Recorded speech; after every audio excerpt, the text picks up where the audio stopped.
Shalom. Puji Tuhan. Mari Bapak Ibu kita akan sama-sama mempersiapkan segenap hati kita. Kalau pada hari ini kita sama-sama mau merayakan, mengingat kembali mungkin lebih tepatnya suatu peristiwa besar dalam hidup kita,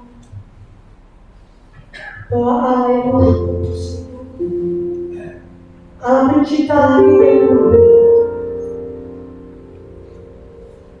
menunjukkan kasih setia,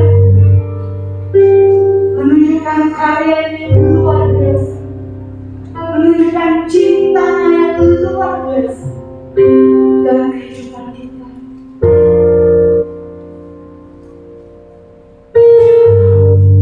Allah tidak pernah main-main dengan kehidupan. Cintanya tidak pernah main-main, kasihnya tidak pernah main-main.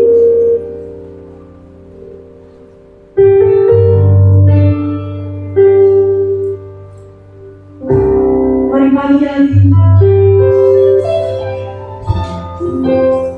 membawa hidup kita membawa segenap pikiran, hati kita,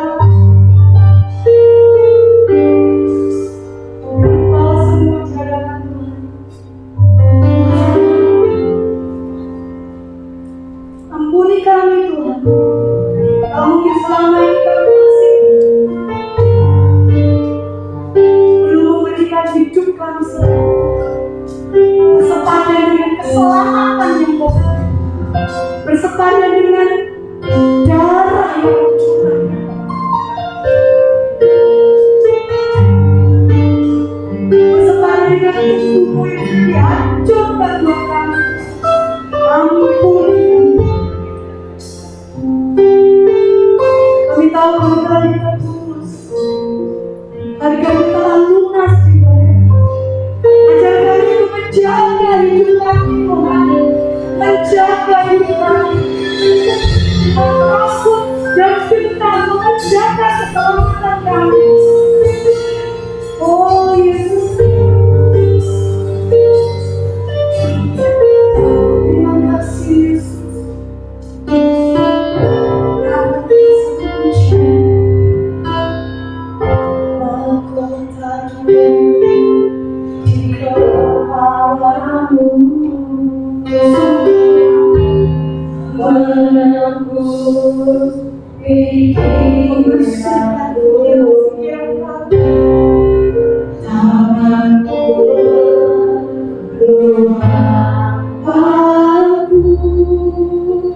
Banyak perbuatan yang tidak sesuai dengan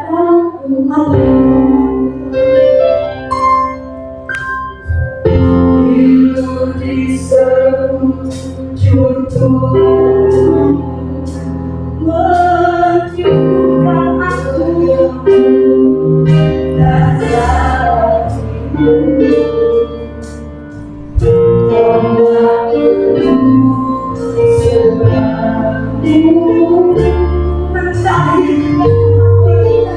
Thank you.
Thank you.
Seluruh hidup kami milik-Mu Tuhan, sebab Kau sudah menebus kami dan harganya telah lunas dibayar. Jadi kami sesungguhnya bukan milik kami lagi Tuhan, tapi milik-Mu. Apapun yang boleh terjadi dalam kehidupan kami, itu adalah rencana-Mu mendatangkan kembali pemulihan untuk kami. Kita persiapkan hidup kita mendengar suara Tuhan pagi hari.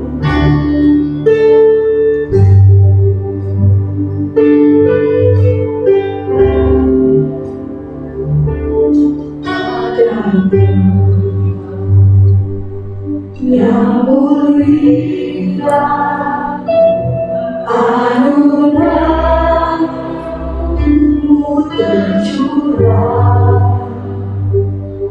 Kau berikan itu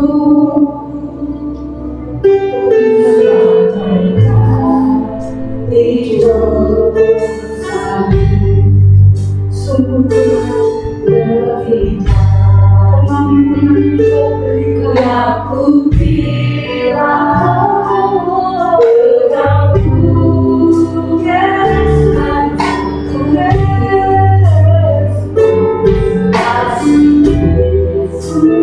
Yesus,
kami senantiasa mengucap syukur atas setiap korban Tuhan bagi hidup kami, yang dimana kami terima keselamatan yang dari Tuhan, memulihkan setiap pergumulan hidup, tantangan yang ada, penderitaan, sehingga hidup kami adalah hidup yang menyenangkan hati Tuhan dan memuliakan nama Tuhan. Terima kasih Bapa, terima kasih.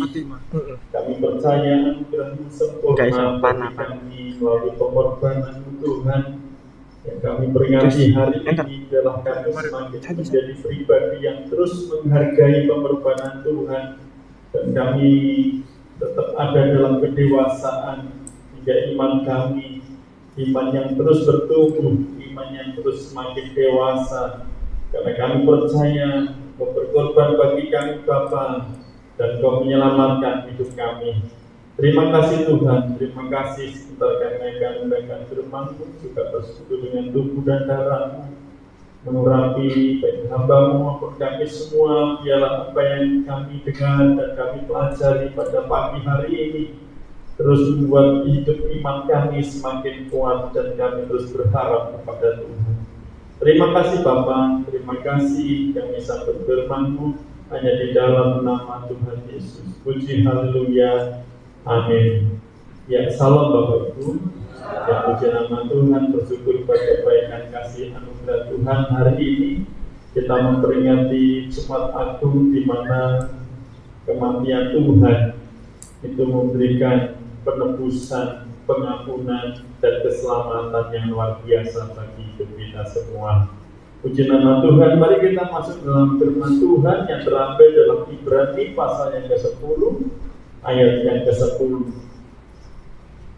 Ibrani pasal yang ke-10 ayat yang ke-10. Kalau sudah menemukan, mari kita baca ayat ini bersama, kemudian kita menemukan bersama. Ya. Ibrani pasal 10 ayat ke-10, hitungan ketiga kita mulai. Ibrani pasal 10 ayat ke-10, 2, 3. Dan karena kehendaknya inilah kita telah dikuduskan satu kali untuk selama-lamanya oleh persembahan tubuh Yesus Kristus. Amin. Diberkatilah Tuhan orang yang mendengar dan melakukan firman Tuhan. Ya, tidak ada hal yang terbesar dalam sejarah hidup manusia itu, ya, selain nilai pengorbanannya, ya kan? Tuhan berkorban bagi kita di atas kayu salib itu sekali untuk selama-lamanya. Pendewasaan hidup yang harus terjadi, yang kita peringati hari ini adalah kesadaran membuat kita harus mengerti apa itu ketaatan, apa itu penyerahan diri, apa itu kesetiaan terhadap satu perintah yang dari Allah. Serangkaian hidup yang ketika Tuhan Yesus hidup di dunia ini, ya, dari lahir sampai pada kematian dan kenaikannya, harusnya membuat kita juga semakin bertambah dewasa. Tidak cukup dengan usia kita, tapi juga hidup rohani kita, supaya kita mengerti anugerah pengampunannya, anugerah keselamatan yang Dia berikan melalui kematian di atas kayu salib. Itu akan membuat kita semakin menyadari bagaimana kita hidup yang terus berkenan kepada Tuhan, yaitu dikuduskan, dibenarkan, ya, dan dibuat hidup berkenan kepada Tuhan. Itu sekarang selama-lamanya, dan itu akan menjiwai setiap kehidupan orang percaya, supaya peristiwa salib itu tidak hanya mengubah karakter, tidak hanya mengubah mentalitas kita sebagai orang percaya, tetapi kita punya penilaian yang sungguh terhadap Tuhan, karena kita harus bisa melihat arti daripada tujuan pengorbanan yang Tuhan berikan bagi kehidupan kita. Ya. Kalau cuma sekedar Tuhan mati itu menebus dosa kita, saya rasa terlalu kecil bagi kita. Ya. Tapi kalau Tuhan ya cuma menebus dosa kita, tapi Dia juga mau mati dan hidup bagi kita, itu adalah sesuatu yang luar biasa. Tinggal masalahnya kita adalah orang-orang yang telah ditebus oleh kematiannya. Kita adalah orang-orang yang dikuduskan, dan kita telah dibenarkan, dan kita telah menerima pengampunan terhadap dosa kesalahan kita. Bagaimana kita menghargai pengorbanan Tuhan itu? Oleh karena itu, kalau pengorbanan Tuhan itu sanggup mengubah kehidupan kita, ya pahami benar. Hidup kita adalah hidup yang tidak mudah jatuh dalam dosa. Karena orang yang menghargai pengorbanan, orang yang menghargai salib Tuhan adalah orang yang sungguh-sungguh mengasihi Tuhan. Dan dia tidak hidup sembarangan. Ya, karena tujuan pengorbanan sama. Gak cuma kita temukan dengan kematian, tapi juga kita harus bertemu dengan kebangkitan. Peristiwa Yudas Iskariot. Ketika dia datang kepada imam-imam, dia menyerahkan kembali uang yang telah dia terima 30 keping perak, dia sangat menyesal sekali. Kenapa Tuhan dijatuhi hukuman mati? Pikirnya hanya hukuman biasa gitu. Tapi begitu dia tahu, dia sangat menyesal dan akhirnya dia mengaku. Menyia-nyiakan anugerah pengampunan. Karena apa? Dia tidak menemukan kebangkitan di sana. Karena sudah dia mati duluan. Beda dengan Petrus. Petrus yang katakanlah orang yang seringkali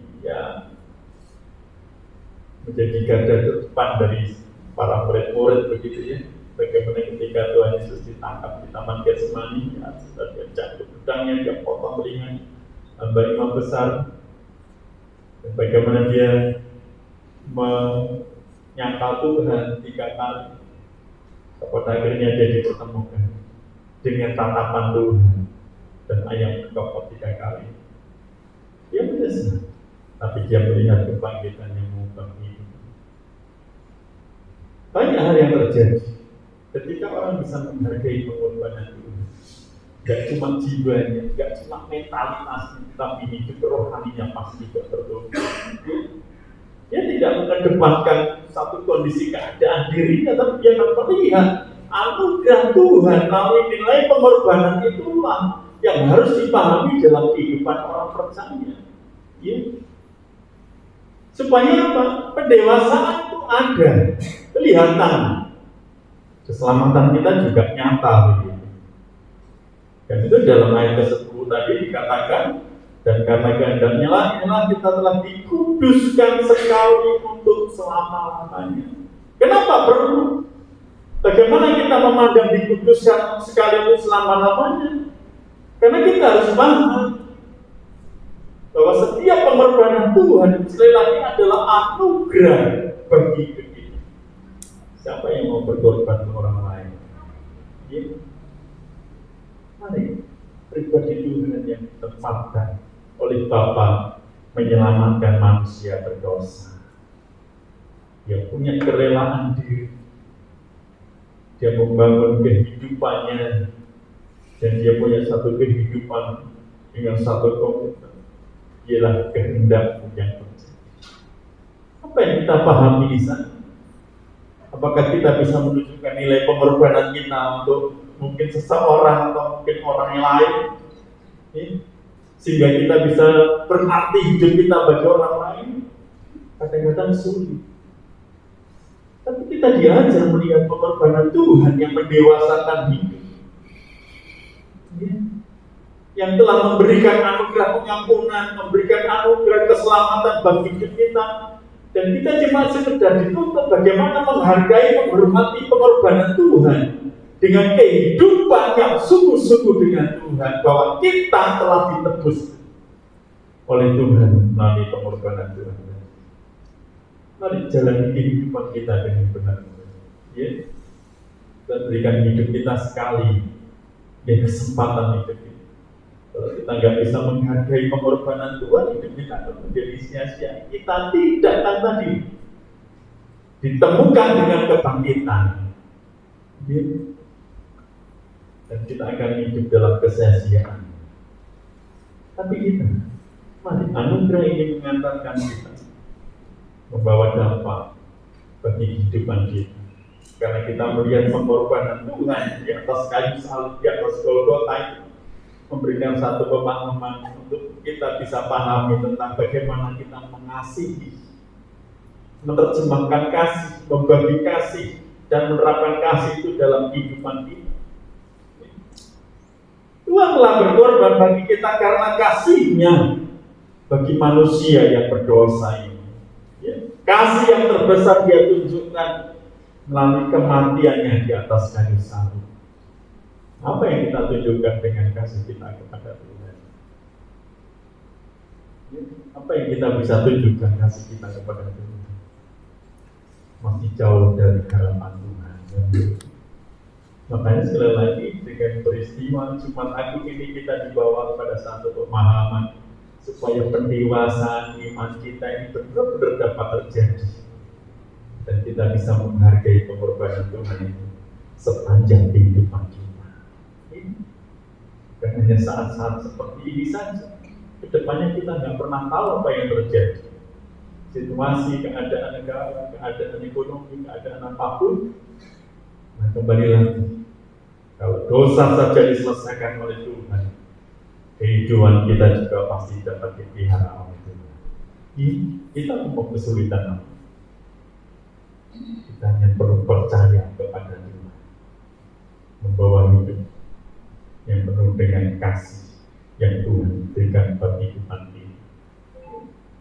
Ini yang menjadi dasar kita, supaya kita benar-benar kalau Tuhan mengasihi kita tidak ada batas.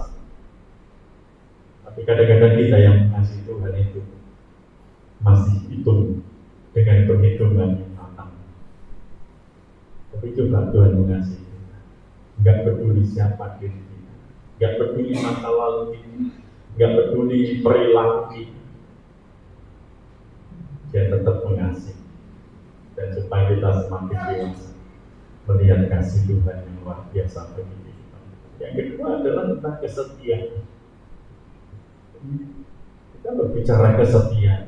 Apa yang dibangun dari pengorbanan Tuhan adalah menunjukkan kesetiaan hidupnya kepada Bapa. Ya, anggap aja pengabdian hidup.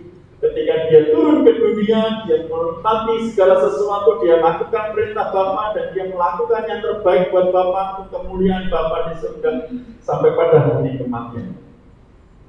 Dia berikan karena kesetiaan.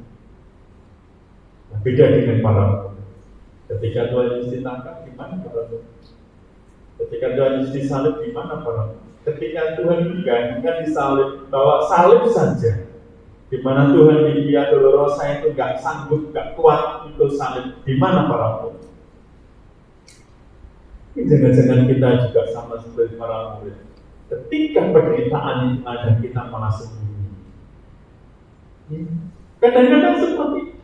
Bahkan terjadi penderitaan yang luar biasa, kita malah sembunyi. Di mana kesetiaan kita kepada Tuhan? Oleh karena itu, kalau Tuhan memberikan satu pengalaman hidup kepada orang-orang percaya, dia akan melihat kondisi yang seperti ini. Bahkan ketika Tuhan Yesus disalib, ya, dia nggak bersama dengan murid, dia bahkan bersama dengan dua penjahat di kiri kanan. Ya, bahkan ketika dia haus pun, apa yang diberikan? Siapa yang memberikan? Bukan murid. Mari kita sadari kehidupan kita. Ada banyak hal yang mesti kita perbuat untuk Tuhan begitu.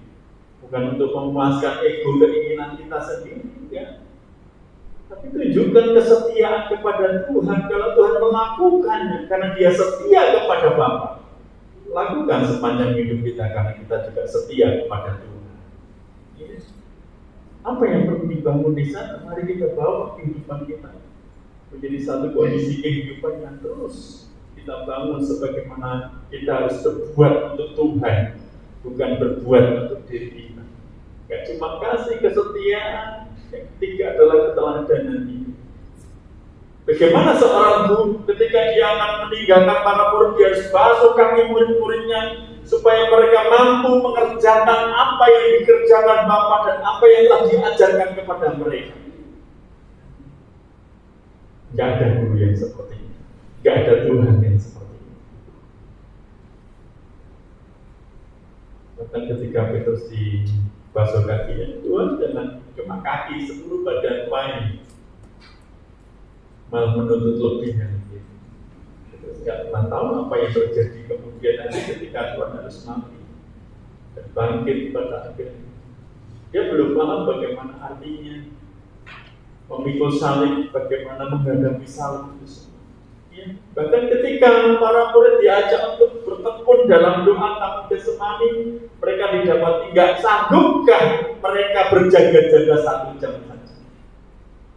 Bisa bayangkan, Tuhan harus sendiri yang menghadapi penderitaan. Tapi dia alami dan dia jalani dan dia terima itu semua. Sekalipun para murid tertidur, tidak terjaga-jaga dan sebagainya. Tuhan hanya ingin memberikan sesuatu yang terbaik untuk para murid, untuk orang-orang percaya, sebagai keteladanan yang dibangun di dalam pelayanan. Masalahnya sekarang apa yang kita bangun keteladanan kita di tengah pelayanan, di tengah kehidupan kita? Kalau Tuhan telah memberikan keselamatan bagi kita, telah menebus dosa kita, dan Dia memberikan pengampunan terbesar sehingga hidup kita tidak dihukum oleh karena hukuman dosa, tetapi kita diselamatkan dan kita terima keselamatan itu sebagai anugerah yang membuat hidup kita harusnya gak cuma sekedar bisa mengasihi, gak bisa sekedar setia, tapi juga kita bisa memberikan keteladanan hidup yang terbaik selagi Tuhan masih mempercayakan kehidupan kita di dalam tangan kuasa Tuhan. Yang keempat adalah kita diatur kepercayaan. Ya. Apa yang Tuhan perbuat dan apa yang Tuhan telah lakukan melalui kematian di atas kayu salib itu sebuah kepercayaan yang sangat luar biasa mahal harganya. Ya. Karena untuk menebus orang berdosa. Kalau Tuhan katakan bukan kehendakmu, tapi dialah kehendakmu yang terjadi, karena dia dipercaya harus melewati salib. Apakah ada pilihan lainnya? Supaya kita menyadari kehidupan kita. Kalau kita hari-hari ini bisa bersyukur dengan segala keadaan, kesulitan apapun, yaitu karena kepercayaan yang Tuhan berikan dan jaminan apa yang Tuhan akan lakukan bagi kehidupan kita, supaya kita paham bagaimana menghormati, menghargai pengorbanan Tuhan yang Tuhan berikan bagi kehidupan kita. Kalau orang lain nggak mau menghargai, ya nggak apa-apa. Tapi pribadi kita harus dibangun sepenuhnya pendewasaan hidup tentang bagaimana Tuhan berkorban bagi kita, supaya kita masih ada kepercayaan dari Tuhan. Kita bisa hidup sampai hari ini, Tuhan masih percaya pada kita. Sekalipun kita masih berdosa, kita bisa berbuat dosa, tapi orang yang benar-benar sungguh percaya, dia tidak mudah berbuat dosa. Dia sadar pengorbanan Tuhan di atas kayu salib bukan sesuatu yang murah, tapi sesuatu yang mendatangkan kemuliaan bagi kehidupan orang-orang percaya. Ya, apa yang kita bangun dalam kehidupan kita, keteladanan Tuhan di atas kayu salib telah ditunjukkan dengan berbagai macam hal di sana. Ya, bagaimana dia mengampuni para penjahat, ya, bagaimana dia melihat segala sesuatunya yang dilakukan para prajurit, dan dia harus hadapi itu semua. Ya. Bagaimana dia harus terpaku, ya, tusuk lambungnya dan lain sebagainya, semuanya terjadi. Dia harus alami supaya kita ngerti Tuhan mengasihi dan masih memberi kepercayaan kepada kita untuk melakukan sesuatu yang terbaik bagi kita. Ya. Bagaimana kita bisa menghargai pengorbanan Tuhan? Bagaimana pengorbanan Tuhan mampu mengubah sikap hidup kita? Ya, mengapa Tuhan melakukan itu bagi kehidupan kita? Ya.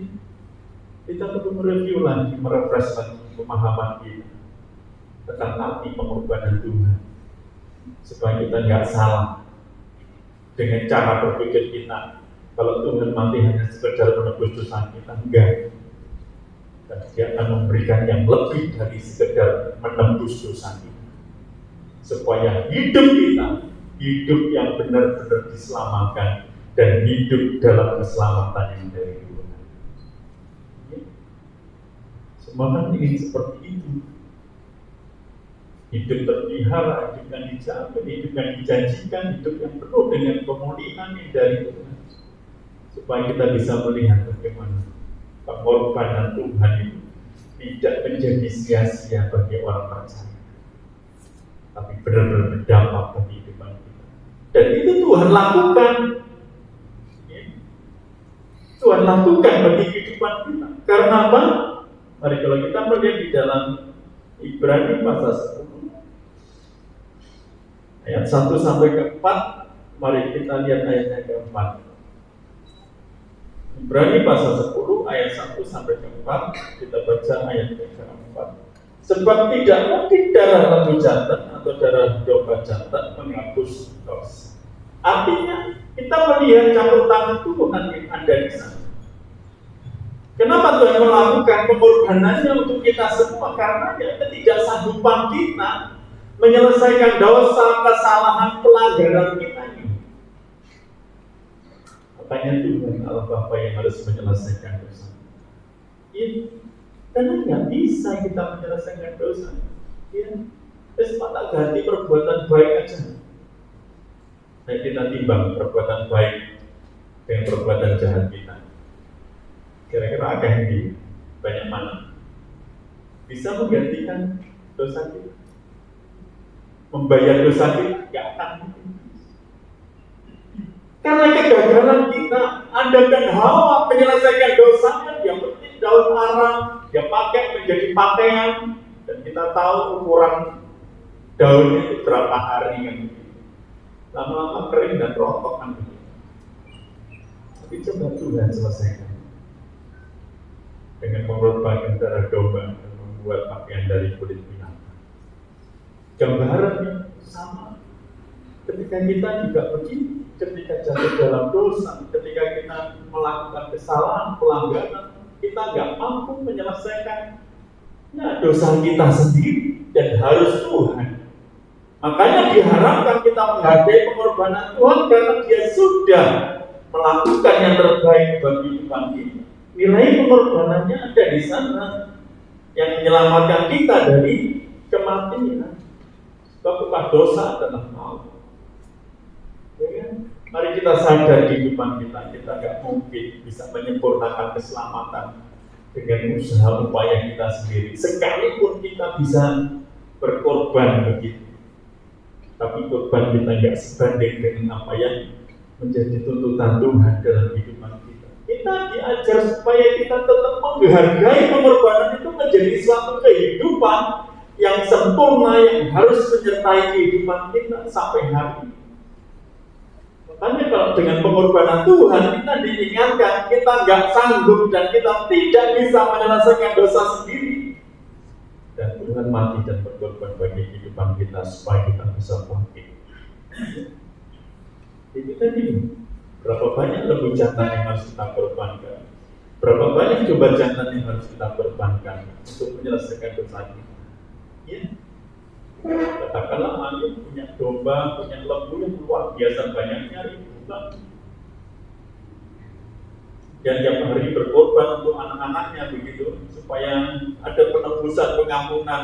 Jangan sampai ketika anak-anaknya pesta porang lalu menghujat Tuhan begitu. Tapi apakah menyelesaikan keselamatan untuk anak-anak lain? Enggak. Justru dibinasakan oleh Tuhan. Mari enggak ada cara menyelesaikan dosa. Yang ada adalah pengorbanan Tuhan bagi segala dosa. Apa yang kita bangun di sana sampai hari ini?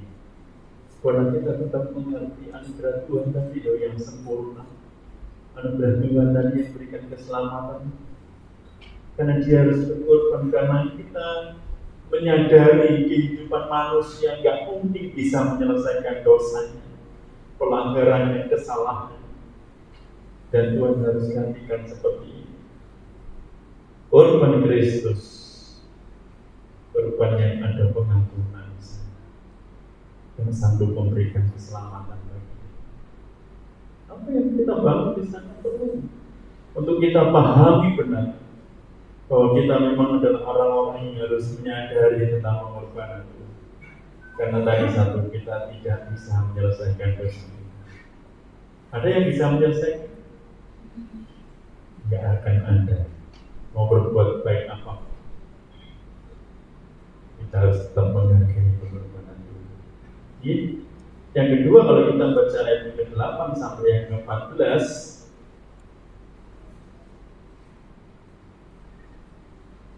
di sana kita akan ketemu, ya, kita baca ayat yang ke-14. Sebab oleh satu korban saja ia telah menyempurnakan untuk selamanya mereka yang ia kuduskan. Jadi zamannya Taurat untuk itu, zaman lama orang ketika berbuat dosa dia harus mempersembahkan korban bakaran, ya. Bawa lembu, bawa domba, bawa burung terukur, bawa mungkin minyak tepung, ya, sesuai dengan kemampuan mereka. Ya. Dan mereka harus menebus itu semua supaya mendapatkan pengampunan. Ya, ketemu mezbah bakaran, doakan para imam-imam, dan imam-imam menyampaikan pengampunan kepada mereka. Dan itu terus-menerus setiap hari. Ya, berulang-ulang. Karena itu tadi kita harus belajar memahami cara Tuhan. Kalau tadi kita dibangun kehidupan kita, kenapa Tuhan melakukan pengorbanan bagi kita? Yang bisa mengubahkan hidup karena kegagalan kita menyelesaikan dosa. Yang kedua adalah karena kita harus diajar memahami cara Tuhan. Cara kita apapun tidak mampu. Nah, Tuhan berikan cara yang terbaik. Hanya sekali menebus dosa itu korban Kristus di atas kayu salib. Mari dimensi hidup kita yang penuh dengan tantangan pergumulan sampai hari ini, boleh kita juga semakin mengerti pengorbanan Tuhan yang besar bagi kehidupan kita. Apapun yang terjadi, buat dimensi hidup kita ini, hidup yang terus bertumbuh, hidup yang terus mengalami satu pembaruan di mana Tuhan yang sanggup mengubahkan kehidupan kita. Tanpa pengampunan kita nggak mungkin bisa berubah. Harus ada pengampunan dulu baru bisa diubahkan. Nah, orang yang menghargai pengampunan Tuhan adalah orang yang siap menyediakan hidup dan dirinya dengan Tuhan. Tuhan mau pakai seperti apa kehidupannya, Tuhan mau buat seperti apa yang terbaik untuk kemuliaannya. Itu semua ada dalam rencana Tuhan.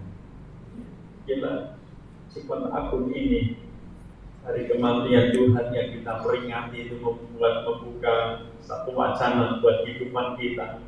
Kalau kita gagal,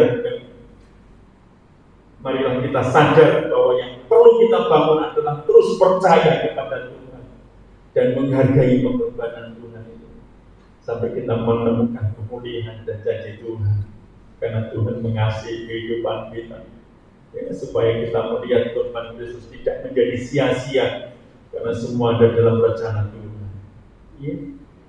Kita dibangun sepenuhnya untuk hidup, kita dibangun sepenuhnya untuk bisa menjadikan kehidupan kita kehidupan yang sungguh-sungguh ada di dalam kasih Tuhan. Mari Bapak Ibu yang dikasihi Tuhan, apapun yang kita hadapi sampai hari ini, nilai pengorbanan Tuhan tidak dapat diukur dengan apapun di dunia ini.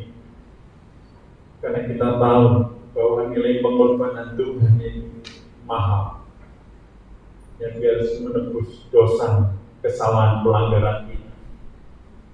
Dan kita sudah mendapatkan pengampunan dan keselamatan yang dari Tuhan. Ini siapkan hati untuk terus berjalan dengan Tuhan. Siapkan hidup yang terus mengasihi Tuhan. Karena segala sesuatu yang kita bangun dengan Tuhan akan mendatangkan sukacita dan satu kehidupan pemulihan yang bisa kita dapatkan di sana. Ya. Makanya perlu kita bangun, kita hargai apa yang Tuhan mau buat dalam kehidupan kita. Yang ketiga dalam ayat yang ke-16 sampai yang ke-18 di sana, kita baca ayat yang ke-18. Jadi apabila untuk semuanya itu ada pengampunan, tidak perlu lagi dipersembahkan korban karena dosa. Yang bisa menyelesaikan dosa kita adalah Tuhan. Tanpa kita percaya kepada Tuhan yang telah mati dan bangkit bagi kehidupan kita, maka kita tetap ada di dalam dosa. Dan ketika kita percaya Tuhan yang mati dan bangkit bagi kehidupan kita sudah dimerdekakan dari dosa. Dan kita mendapatkan keselamatan yang dari Tuhan. Yaitu melalui pengampunan. Melalui pengampunan yang Tuhan nyatakan sepanjang kehidupan kita, karena kita percaya segala sesuatu yang kita perbuat bisa saja menyakiti, bisa saja mendukakan, menyusahkan banyak orang. Tapi coba ketika pengampunan kita dapatkan, yang ada dalam kelegaan dalam hidup, etika, karakter kita, moralitas kita, mentalitas kita, ketika kita mendapatkan pengampunan, ketika kita bersama, itu senangnya luar biasa. Apalagi di urusan dosa, urusan keselamatan, urusan surga, kan begitu. Mari bawa kehidupan kita, hidup yang benar-benar dibangun, hidup yang senantiasa ada dan menghargai. Dan di pengorbanan itu adalah anugerah yang Tuhan lakukan bagi kehidupan kita. Mari jiwa pengampunan harus muncul di sana. Bagaimana kita menghargai apa yang Tuhan telah lakukan bagi kehidupan kita, buat kita semakin mengerti betapa besarnya Tuhan, betapa agungnya Tuhan mengasihi kita sedemikian rupa. Kalau kita lihat siapakah diri kita,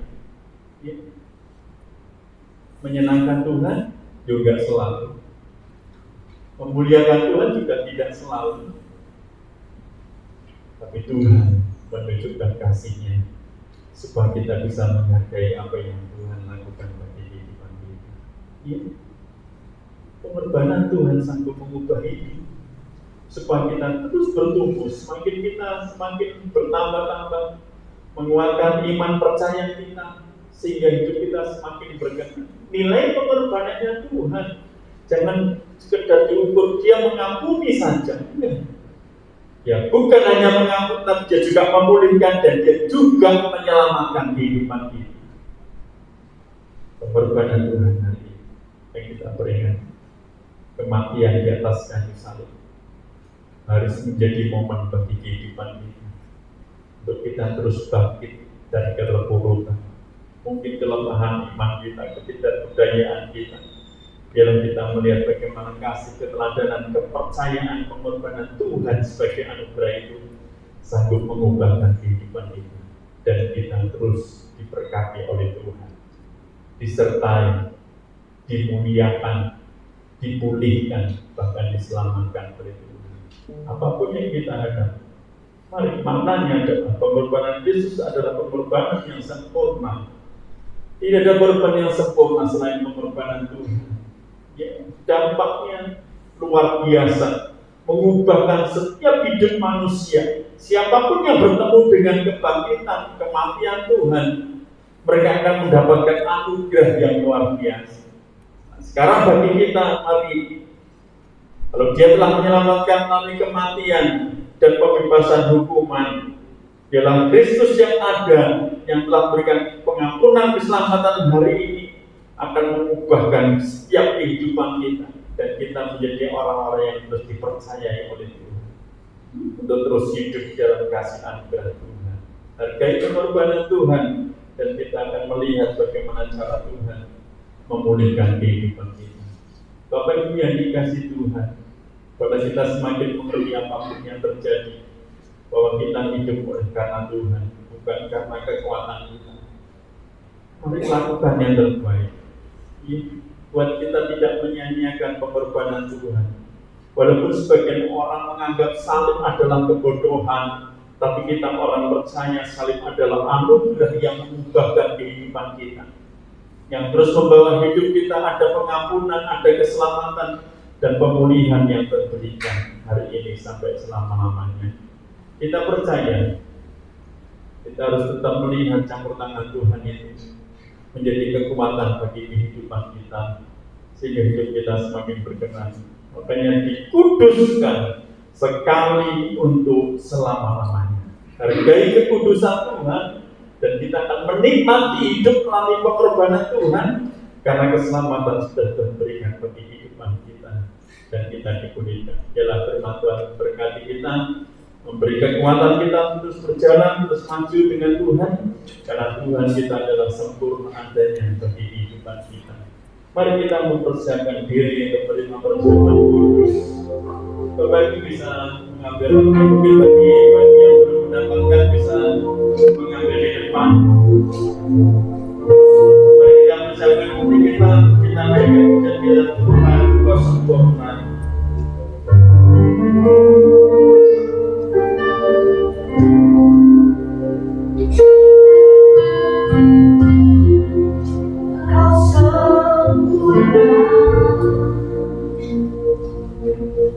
Jalan bersamamu dan padamu, ku serahkan hidupku, pulihkan tenagaku.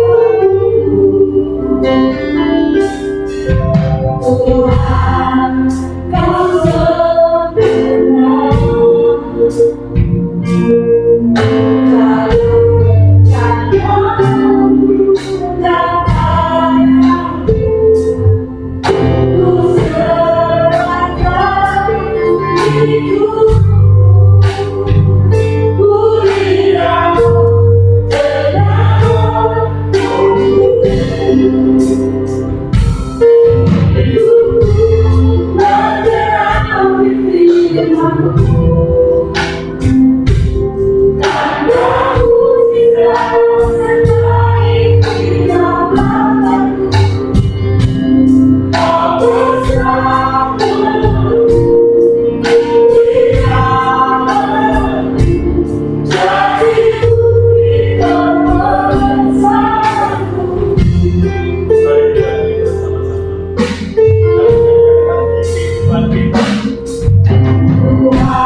Lakukan bagi hidup kami, sampai pengorbanan Tuhan di atas kayu salib, kematian Tuhan yang memberikan kehidupan kami.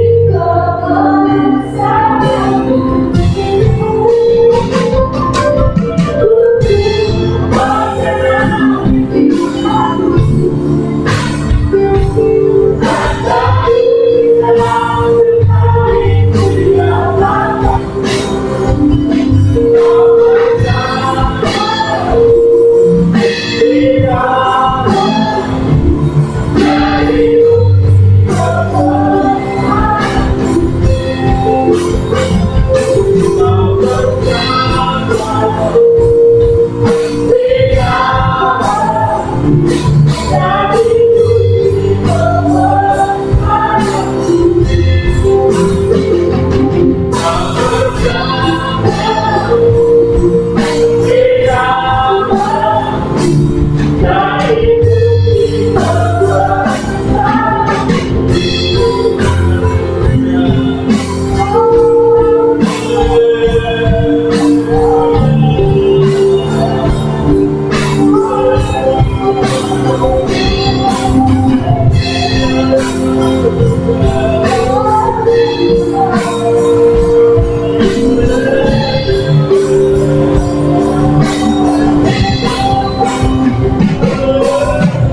pengorbanan Tuhan jadi pemulihan bagi kehidupan kami. Kami tidak hanya menerima pengampunan, tapi kami menerima pemulihan dan keselamatan yang dari Tuhan. Apapun bentuk pergumulan hidup kami, Bapa, karena kami mengerti setiap rencana Tuhan yang terbaik. Tuhan yang berkarya bagi kehidupan kami. Tuhan yang mengerjakan, mendewasakan sepenuhnya apapun yang menjadi pergumulan kehidupan kami, Bapa. Dan kami menyadari setiap kelemahan kekurangan kami. Bersama Tuhan memulihkan hidup kami.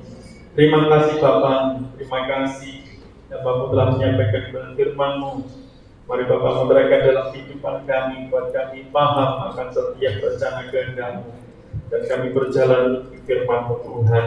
Kasih katakan bersekutu dengan tubuh dan darah.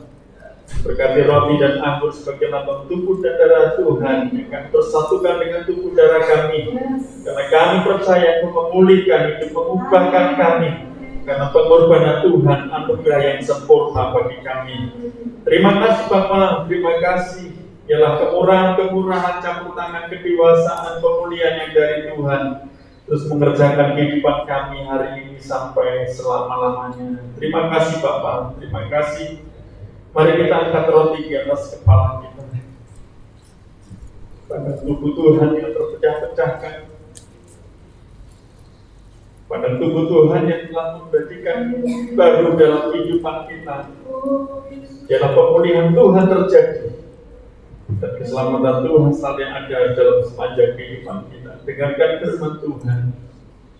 Sebab apa yang telah kuteruskan kepadamu telah kuterima dari Tuhan, yaitu bahwa Tuhan Yesus pada malam waktu yang diserahkan mengambil roti, dan setelah itu ia mengucap syukur atasnya, ia mencapcapkannya berkata, inilah tubuhku yang diserahkan bagi kamu, berbuatlah ini menjadi peringatan akan aku. Bukankah roti yang atasnya kita ucapkan syukur adalah persekutuan dengan tubuh Kristus?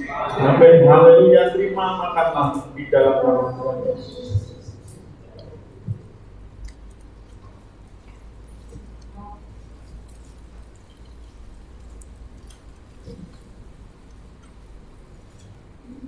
Haleluya Tuhan. Puji syukur. Mari kita angkat cawan di atas kepala kita. Kuasa darahnya yang menghapus dosa kita, beliau-beliaunya yang menyembuhkan.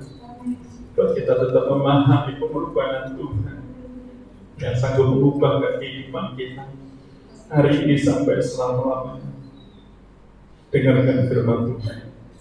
Demikian juga ia mengambil cawan sudah makan lalu berkata, cawan ini adalah perjanjian baru yang dimeteraikan oleh darahku. Perbuatlah ini setiap kali kamu minumnya menjadi peringatan akan aku. Bukankah cawan yang atasnya kita ucapkan syukur adalah persekutuan dengan darah Kristus?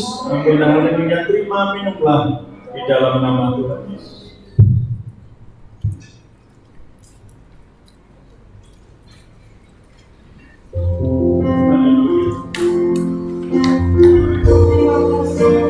Kepada Tuhan dan anugerahnya mereka melakukan semuanya yang Tuhan kerjakan bagi kehidupan kita.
Telah menaruh kepercayaan yang penuh bagi setiap kami untuk menghargai pengorbanan Tuhan hari ini. Bila kami mengerti akan setiap rencana Tuhan, Dan apapun yang Tuhan berikan bagi hidup kami, campur tangan kuasa-Mu ketika kami menghadapi setiap tantangan, kesukaran hidup, beban yang ada. Tangan Tuhan tidak pernah terlambat, karena kuasa-Mu sempurna Tuhan. Telah lebih dulu mengampuni kami dan siap memulihkan kehidupan kami. Terima kasih Bapak. Terima kasih bila anugerah-Mu besar bagi hidup kami, dan Engkau akan terus ada bagi hidup kami Tuhan. Berkati hamba-hamba yang di bagian pelayanan pagi hari ini, pujian dan musik, singer, LCD, IT, terima tamu, hamba yang firman kami semua yang hadir Tuhan, tetap berkati kami. Bahasa kami dan sempat hadir Tuhan, juga teruslah memberkati mereka. Seperti Tuhan memberkati kami, menguatkan kami, mampukan kami melewati semua pergumulan hidup. Karena kami sudah diubahkan oleh Tuhan melalui pengorbanan Tuhan. Terima kasih Bapak. Terima kasih buat anugerah-Mu yang besar hari ini. Dan sebentar kami akan berikan persembahan. Tuhan menguduskan setiap persembahan yang ada. Tuhan berkati usaha pekerjaan, dagangan barang semesta kedinasan. Apapun yang kami kerjakan Tuhan, jadikan berkat bagi hidup kami, memelihara kami, mencukupkan kami, dan Tuhan memulihkan kami semua. Terima kasih Bapak. Terima kasih buat campur tangan kuasa-Mu Tuhan. Menggerakkan gereja-Mu tempat ini. Bagi hamba-hamba, tua-tua, juga koordinator, presiden jemaat Tuhan, biarlah kami terus mendewasakan diri. Hanya melihat campur tangan Tuhan. Hanya melihat kuasa Tuhan yang mengubahkan kehidupan kami. Terima kasih Bapak. Terima kasih juga sebentar kami akan meninggalkan tempat ini. Tuhan banyak yang menyertai kami dari rumah dekat rumah jauh, juga mengembalikan kami terus beribadah kepada Tuhan, menguatkan kehidupan iman kami sungguh-sungguh dengan Tuhan. Terima kasih Bapak. Terima kasih. Mari kita angkat tangan bersama-sama di hadapan Tuhan.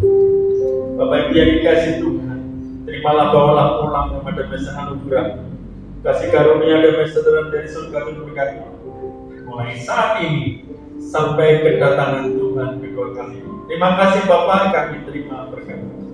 Dalam nama Bapa Roh Kudus, dalam nama Tuhan Yesus. Puji haleluya. Amin. Selamat pagi.